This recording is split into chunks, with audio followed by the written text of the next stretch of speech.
আসসালামু আলাইকুম। আমি এই মুহূর্তে আছি কুমিল্লায় যে দুর্ঘটনা ঘটেছে পোদের বাজার বিশ্ব রোড এলাকায়। ঠিক সেখান থেকে সরাসরি আপনাদেরকে দেখাচ্ছি। মূলত কুমিল্লার পদুয়ার বাজার বিশ্ব রোড এলাকায় আজ এক মর্মান্তিক সড়ক ও রেল দুর্ঘটনা ঘটেছে। পদুয়ার বাজার বিশ্ব রোড রেলগেট একটি যাত্রীবাহী বাস এবং ট্রেনের মধ্যে সংঘর্ষে অন্তত ১২ জন নিহত এবং ১৫ জন আহত হয়েছেন। প্রত্যক্ষদর্শীদের ভাষ্যমতে বাসটি রেললাইন পার হওয়ার সময় দ্রুতগতির ট্রেনটি এসে পড়ে। স্থানীয়দের অভিযোগ, ওই সময় গেটম্যানের অবহেলার কারণে রেলগেট সঠিকভাবে বন্ধ করা হয়নি, যার ফলেই এই ভয়াবহ দুর্ঘটনা ঘটে। ঘটনার পরপরই এলাকায় চরম আতঙ্ক ছড়িয়ে পড়ে। স্থানীয়রা দ্রুত আহতদের উদ্ধার করে হাসপাতালে পাঠাতে শুরু করেন।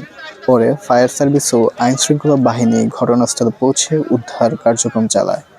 আহতদেরকে বর্তমানে কুমিল্লা মেডিকেল হাসপাতালে চিকিৎসা দেওয়া হচ্ছে।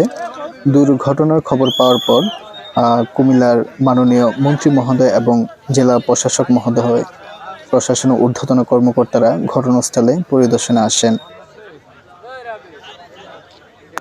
আমরা যতটুকু জানতে পেরেছি, এখানে শিশুসহ মহিলা এবং পুরুষ প্রায় সব মিলে ১২ জনের মৃত্যুর ঘটনার খবর আমরা পেয়েছি।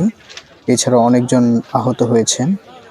আমরা বাসটিকে দেখলেই বুঝতে পারি দুর্ঘটনাটি কতটা ভয়াবহ ছিল, এবং এটা মামুন স্পেশাল নামে একটা পরিবহন ছিল, যেটি হচ্ছে লক্ষ্মীপুরগামী বাসটি ছিল এবং সেখানে প্রায় ৩০ জনের মতো যাত্রী ছিল।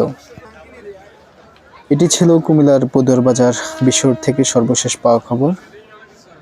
পদুয়ার বাজার বিশ্ব রোডের এই দুর্ঘটনায় নিহতদের পরিবার ও স্বজনদের প্রতি রইল গভীর সমবেদনা। এমন হঠাৎ হারানোর শোক ভাষায় প্রকাশ করা সত্যি কঠিন।